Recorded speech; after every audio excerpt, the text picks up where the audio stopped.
आणि आता एक बातमी येते औरंगाबादमधून। वर्षानुवर्ष अनुदानाच्या प्रतीक्षेत असलेल्या शिक्षकांना सरकारच्या उदासीन धोरणामुळे स्मशानाची वाट धरावी लागली।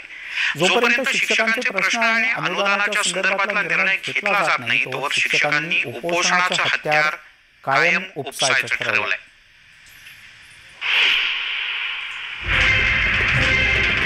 अनुदान मिळावं यासाठी पुन्हा एकदा शिक्षकांनी आंदोलनाचं हत्यार उपसलंय।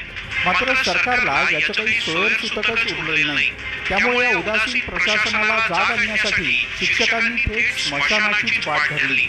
हक्काचं अनुदान मिळवण्याकरता अखेरच्या श्वासापर्यंत लढावं लागलं तरी प्रशासनाच्या विरोधात लढा देण्याची भूमिका या शिक्षकांनी घेतली आहे।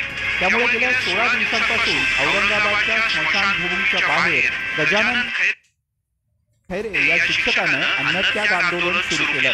आश्वासनं देऊनही शिक्षक माघार घेत नसल्यानं अखेर पोलीस